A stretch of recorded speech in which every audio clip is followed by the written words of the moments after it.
Welcome to the League of Nerds comic book segment number 97. I'm John Cooney here to talk to you about comics released the 4th of December 2013, beginning as usual with my first 5, meaning these are the first 5 books I intend to read this week, and I'll give you a little more depth on them, starting with at number 1, Amazing Spider-Man number 700.1. 1 year after his death at the hands of the superior Spider-Man, Peter Parker is back. Acclaimed novelist David Morrell of First Blood and legendary comics icon Klaus Janson of Daredevil End of Days team up to kick off this celebration of the world's greatest superhero.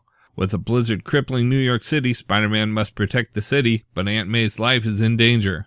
Now, I wanted to note that these 5 issues do not actually feature the return of Peter Parker, but are told as flashback tales from before his quote-unquote death. Writer David Morrell explained his intention for the story.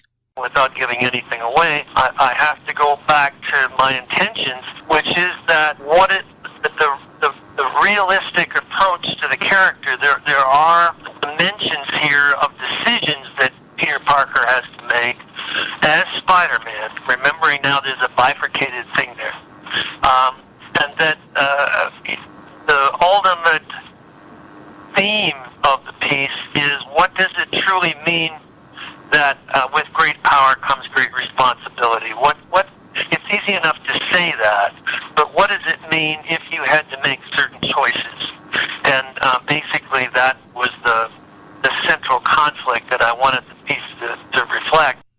At number 2, we've got Superior Spider-Man number 23, Darkest Hours Part 2 of 4, Complications. As Otto Octavius takes another big step in his life as Peter Parker, could a big part of Flash Thompson's life be coming to a close? Will he be Venom no more? More with MJ, more with Carly, more with Green Goblin, and, after half a century, one of the most cringe-worthy moments in all of Spidey history. You do not want to miss this one. Series writer Dan Slott described the story arc, quote, "The funny thing about this arc is it's so much more than a Spider-Man Venom arc. Big things are happening, and big things have been happening with every arc.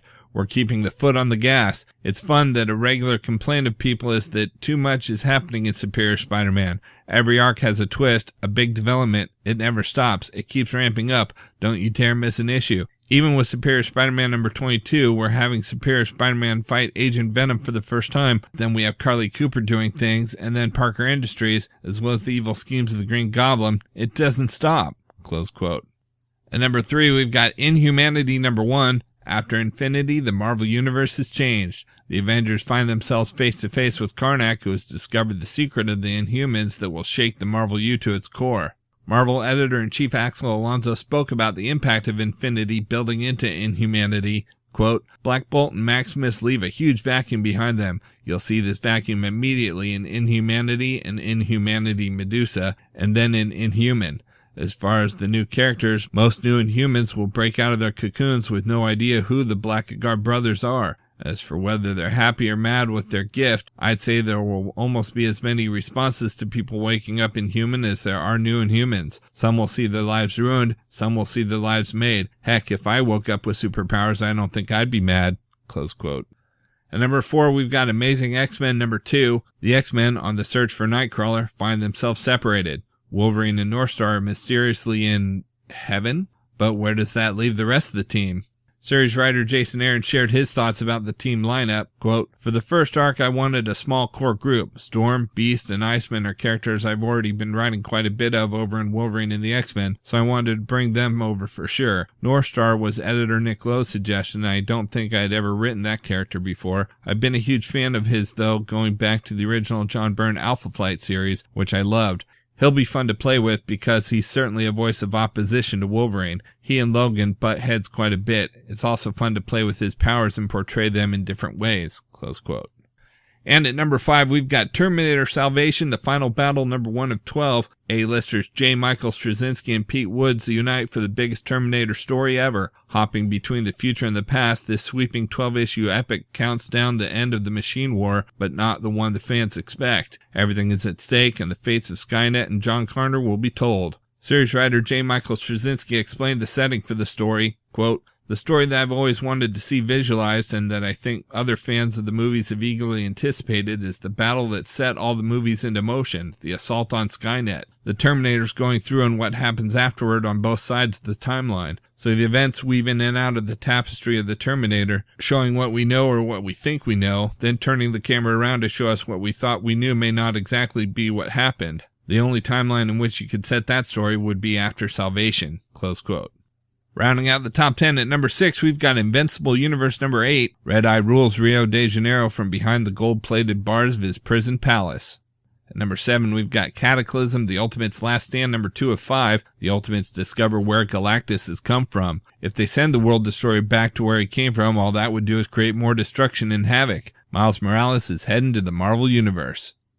At number 8, we've got Young Avengers number 13. This periodical plans to include an above-industry average amount and standard of drama, conflict, both internal and external, action set pieces. It will include 20 pages of comic art. It prominently features heroic attempts to save the world and kissing. "The best comic I've ever written, called Young Avengers number 13, says Kieran Gillen. At number 9, we've got Triple Helix number 3 of 4. The team reaches out to help trios rock, but soon discovers there may be a traitor in their midst, unless absolutely nothing they know is real.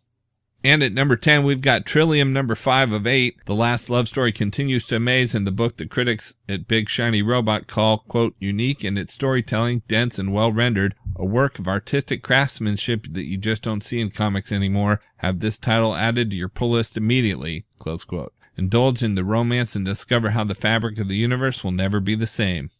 For the best of the rest this week from DC Comics, we've got Action Comics number 26. All hell breaks loose as Superman is caught between an alien menace and the superpowered soldier the U.S. Army is sent to kill it.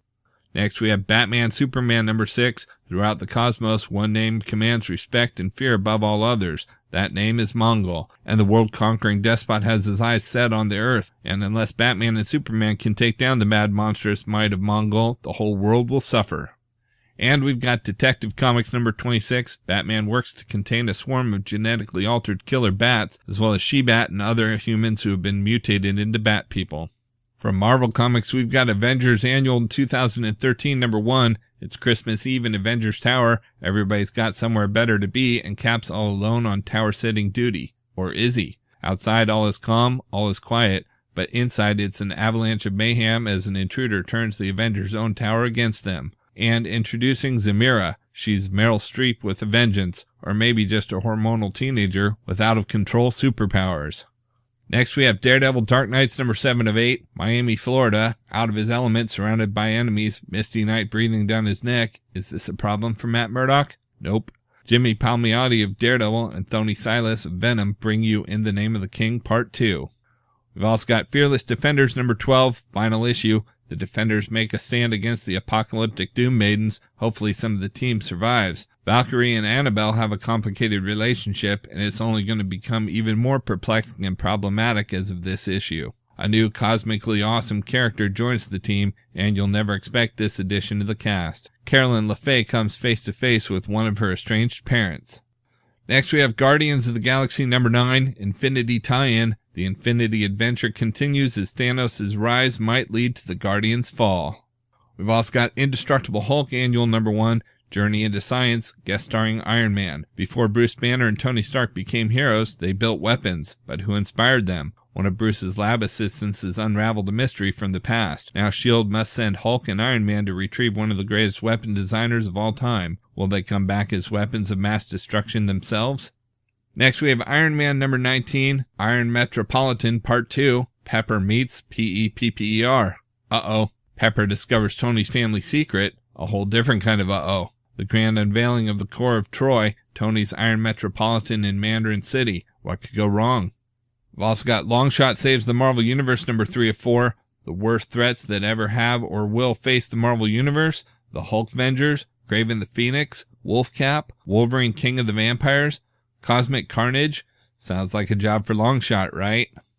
We've also got Marvel Knights Spider-Man number 3 of 5, Spidey Submerged, trapped aboard a submarine beneath the waves with some of his most dangerous enemies. Will Spider-Man be able to reach the sub's command deck and take control? Featuring the return of the Marvel Universe's most notorious and infamous villains. And we've got Marvel Knights X-Men number 2 of 5. In a small cabin in the woods, the X-Men find a young mutant who is learning to control her powers, but she's not alone. Can our heroes possibly survive after they're ambushed by a horde of supervillains? Will Rogue, Wolverine, and Kitty save themselves and the young mutant they found before her powers spiral out of control? From Boom Studios, we've got Robocop Last Stand number 5 of 8. Robocop and Marie have been set up. Fighting with every ounce of strength and wit they can muster, Marie and Robocop must face an army of android Automos coming at them from all directions. With no chance of survival, they can only hope that their death will mean the end of OCP. From Dark Horse Comics, we've got Michael Avon Oeming's The Victories number 7. The Victories are behind bars and only Dee Dee Mao can break them out. But how can they reach her, and will she be up to the task? Can Dee Dee overcome her crippling self-doubt to be the hero she needs to be? And we've got the Star Wars number 4. General Skywalker and Jedi-in-training Anakin Starkiller have a deadly encounter with mounted stormtroopers. An encounter with outlaws in the cantina leads to a meeting with smuggler Han Solo, and a Jedi makes the ultimate sacrifice to save one of Princess Leia's younger brothers. Duel in the desert.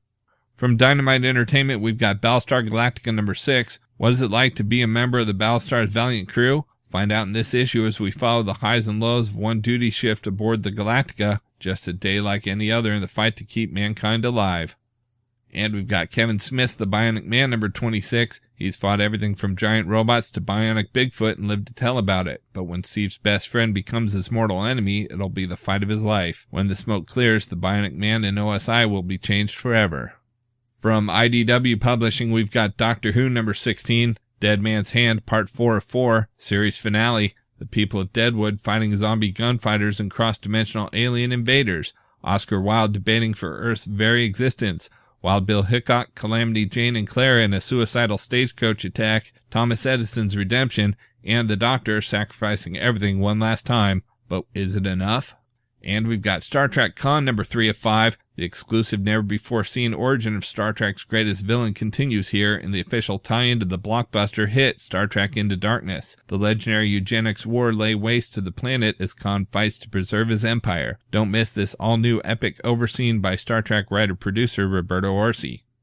And from Image Comics, we've got Think Tank number 11, World War III is imminent, and the only person stepping forward to prevent it is slacker genius Dr. David Lauren. Can a lab rat who's never even fired a handgun stop a weapon of mass destruction's destruction?